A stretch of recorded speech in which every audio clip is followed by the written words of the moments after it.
hospital because one of the officers has been shot. He's immediately rushed into surgery and the staff goes to call Paul, the best surgeon in the hospital. He asks another doctor to finish up and hurries to see the cop, but unfortunately is too late, the officer has already died. The next morning, Paul has breakfast with his wife Lucy and their daughter Jordan, who has been accepted to college in New York. Afterward, they leave for Jordan's soccer match, where Paul and Lucy are very supportive of the girls. However, there's a father that keeps getting mad over every detail and yelling obnoxiously. Paul politely asks him to shut up, and the guy gets mad, starting an argument that soon escalates into the man trying to get violent. Lucy cuts in and takes Paul away, causing the guy to call him a chicken. After the game, the family goes to a pizza place with Paul's brother Frank. Paul agrees to lend Frank $2,000 and Frank teases him for his salary, which is overheard by the valet Miguel. He also hears that the family will be away tonight, so when he goes to pick up the car, he takes a picture of the address on the car's sat-nav. In the evening, the family is getting ready to go out to celebrate Paul's birthday, and they gift him a fancy new watch. However, at that moment Paul gets a call from the hospital and he has no choice but to go to work and postpone the celebration. Lucy and Jordan go shopping for groceries instead, and when they return home, there is a suspicious van parked around a corner. Jordan goes upstairs to call her girlfriend, and Lucy is in the kitchen baking a cake for Paul, not noticing an ominous figure behind a door. Suddenly Lucy notices her cookbook changed pages because of a breeze coming from the window, which is supposed to be closed. When she moves to close it, she discovers muddy footprints on the floor. Realizing that someone broke in, Lucy yells for Jordan to come downstairs, but a robber is already hidden in her bathroom and captures Jordan when she tries to leave the room. Then Jordan is taken downstairs and it's revealed there are 3 criminals, who threaten with killing Jordan if Lucy doesn't cooperate. Then the leader takes Lucy to the safe to make her open it and put all the family's valuable belongings in a bag. In the kitchen, one of the robbers tells his partner not to fool around with the knife, making him put it down before he goes outside to look for a rope. Now that they are alone, the knife guy uses the chance to harass Jordan, only to be interrupted when his friend comes back with the rope. He asks the other thief to stop because they don't cross that line, and an argument ensues. Since they're distracted, Jordan takes the chance to grab the thief's knife and cut his face, resulting in the other guy hitting her and throwing her on the ground. Lucy returns with the third robber and seeing the commotion, she grabs a pot of boiling water and throws it at a robber's face before telling her daughter to run. However, the criminals have had enough and begin shooting. At the hospital, Paul is in the middle of surgery when he hears about 2 incoming female patients over the intercom. He lets his coworker finish this one and rushes to help, but the other doctors don't let him work on this case. By the time they finally explain what's going on, Lucy is already dead, and Jordan is in surgery. Not believing it, Paul goes to check on the body anyway, getting incredibly upset by the sight. Afterward, detectives Rains and Jackson ask Paul a few questions and make a list of all the items stolen from the safe. Frank arrives too and shouts at the police officers for not taking the recent crimes in the area more seriously, but Paul tells him to calm down. The detectives try to assure Paul that they will catch the culprits.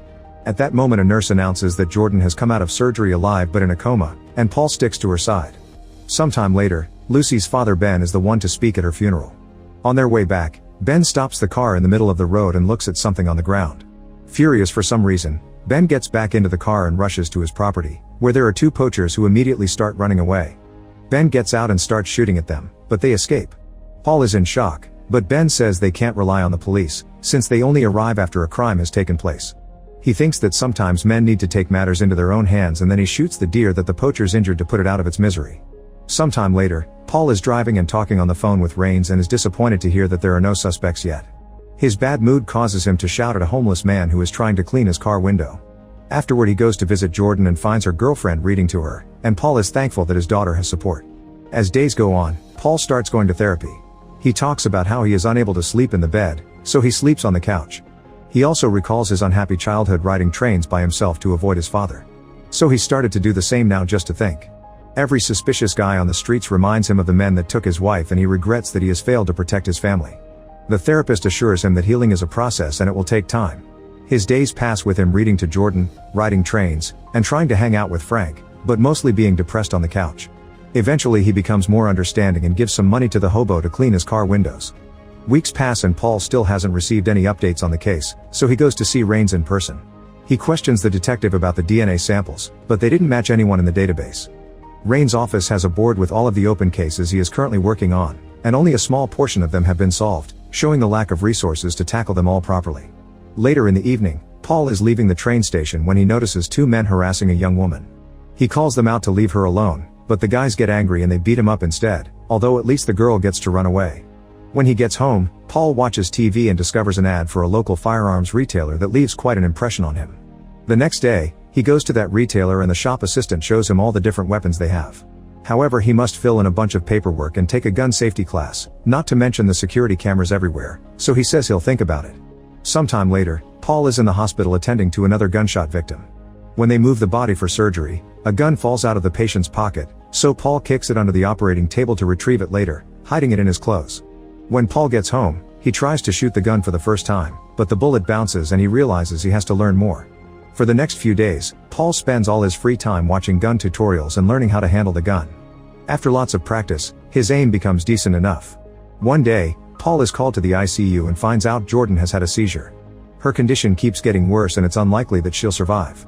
Noticing how her body has been strapped to the bed for safety, Paul becomes enraged because his daughter is in handcuffs but not the criminals that did this. His sanity finally snapping, Paul waits for nighttime to take the gun and starts walking through a rough area of Chicago while hiding his face with a hoodie. When he sees two men trying to steal a woman's car, he calls them out, but they jump in the car and shoot at him. As Paul rolls over to dodge the bullets, the criminals drive off, but Paul quickly recovers and shoots the driver, making them crash. A piece of glass falls off and hurts Paul's hand in the process. The other guy gets out of the car and starts blindly shooting too, so Paul hides behind a car and waits for the right moment to shoot him on the head, unaware that a woman at a window has filmed the whole thing. After adding a second shot just in case and telling the victim to run away, Paul admires the driver's last breath and leaves the scene, throwing his hoodie in the garbage before taking the train. When he gets home, he uses his medical knowledge to take care of his own wound and goes to sleep. He keeps having dreams about what he did, but the medicine the therapist gave him helps him sleep. Moments later, Rains and Jackson come to take statements. The woman that almost got robbed is incredibly grateful, but the one that recorded everything thinks he was cold and brutal. Unfortunately, Paul's face is not visible in the video, but the woman has already posted it on the internet anyway. The detectives watch it too and notice that the shooter has wounded his hand. The next morning, Paul sees the video of himself and is impressed by his own actions, so the guilt that brought nightmares disappears. The video soon goes viral and the media begins discussing if what he did was wrong or not, since he saved a person but he was also playing vigilante. This fame earns him the nickname the Grim Reaper.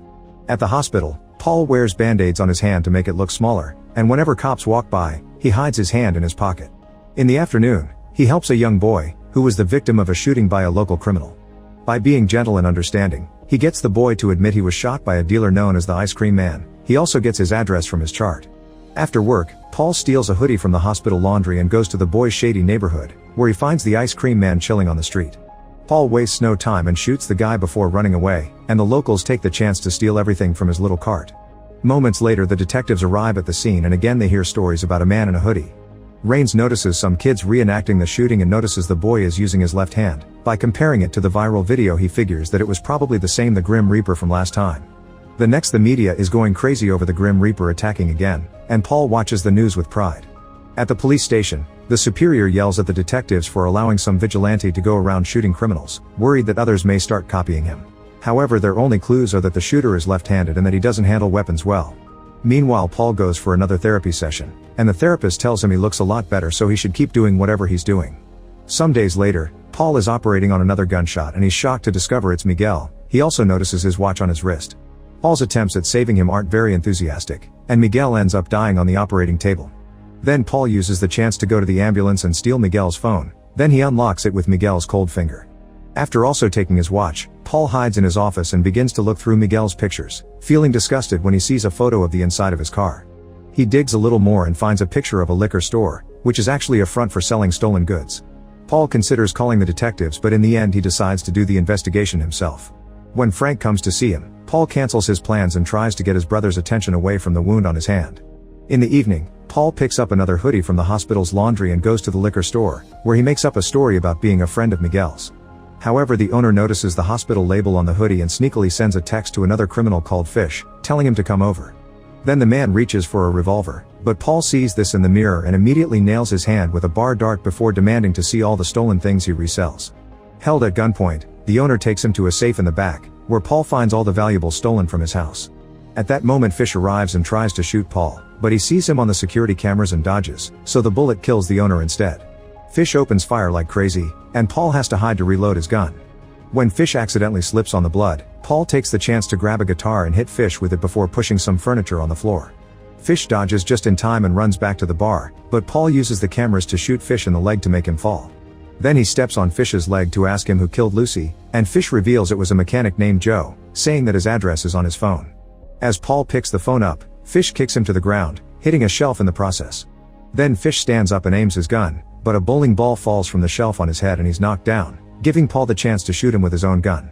Paul then quickly grabs the security hard drives and leaves, but his ring falls on the ground on his way out. When he gets home, he watches a video to learn how to destroy the drives with a drill. The next day, the media goes even crazier over the Grim Reaper, and anyone that saw him becomes viral. At the hospital, Paul steals some syringes and medicine, and he's suddenly visited by Rains and Jackson. They show him a picture of Fish and also the ring, which Paul confirms is his. The detectives think the ring had also been stolen, so they only came to give Paul the goods news, since this means they can finally advance the case. After they're gone, Paul destroys Fish's phone. Later, Paul goes to visit Joe. He sneaks into the shop while Joe is under a car and takes him by surprise, knocking him out with a wrench. When Joe wakes up, he's tied under the car, and Paul begins hurting him to make him give up information. After giving him an injection, he makes a deep cut, then he pours brake fluid on the wound to cause unbearable pain. After lots of suffering, Joe explains that the guy that killed Lucy was called Knox, but nobody goes to him. You wait for him to come to you. Paul thanks Joe for the intel and releases him, but on his way out, he pulls at a chain to make the car fall on top of Joe to kill him. The next day, the detectives go to see Frank. They've realized all the guys the Grim Reaper is killing are the ones that killed Lucy, so they want to see his hand. Meanwhile, Paul is in the hospital visiting Jordan and sees on the news that copycats are already killing people using the Grim Reaper story.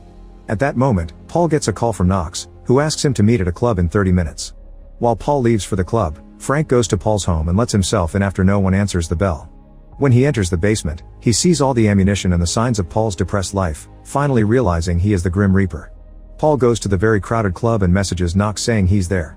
Knox tells him to meet in the bathroom, so Paul makes his way there and calls Knox's cell. Following the ringing of the phone, he kicks open a stall, only to find a phone there. At that moment, Knox appears from behind, and while using a civilian as a shield, he starts shooting like crazy, killing random people without a care. Paul gets hurt too and hides in the stall as he begins shooting too, managing to hurt Knox back. Then he shoots the power box, and when the lights go out, he blends in with the panicking crowd to escape. Moments later, the detectives get a call about the club shooting and go to the hospital, where one of the victims claims he saw the shooter. This victim turns out to be Knox, who offers many details and causes the detectives to go to Paul's office next, but he isn't there. Meanwhile, Paul hides in another hospital room and fixes his latest wound with some glue and a stapler, which hurts terribly. Then he goes home and finds Frank there, who confronts him about how crazy he's become. Paul justifies himself by saying he had to do it because no one else would. Their conversation is suddenly interrupted by the detectives ringing the bell, so Frank gets the door and tells them Paul isn't there. The detectives don't believe him, but they can't do more without a warrant and leave.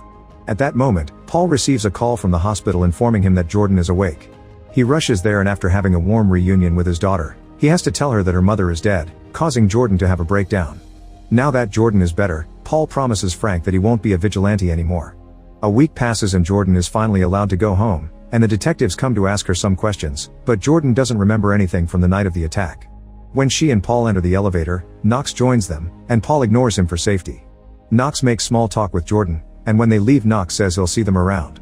Seeing this as a threat, Paul goes back to the gun store and buys some weapons legally. Later in the evening, Jordan gets ready for bed after dinner. However, Paul suddenly sees something outside and tells her to get under the stairs and call 911. At that moment, a man enters through the back door and goes to Paul's room to shoot at the figure on the bed, but they're just pillows. Another henchman follows the noise of a running shower, but this is also a trap and Paul shoots him in the head. When the first guy comes to check on him, Paul is hidden next to the body and quickly shoots again, causing the guy to fall to the first floor. Then Paul hears a noise in the basement and goes down, but Knox surprises him and shoots him in the shoulder, making him fall on the couch. At that moment, Jordan comes out of the stairs and screams, which distracts Knox. Paul uses this chance to hit a button on his table to reveal a hidden weapon and uses it to finally kill Knox. When the police finally arrive, Paul tells the detectives that he got all his injuries tonight and that he acquired all his weapons legally after Jordan woke up to protect her from getting hurt again. He also says he'll give his weapons up, implying he's done with being a vigilante. The detectives don't believe him, but they're satisfied with the results and decide to let the matter go. Sometime later, Paul drops Jordan off at college in New York City, where her girlfriend is already waiting. As he is heading back to his car, Paul sees a man steal a bag from a bellhop's cart, and he can't help calling him out as he points a finger gun at him. Make sure to subscribe and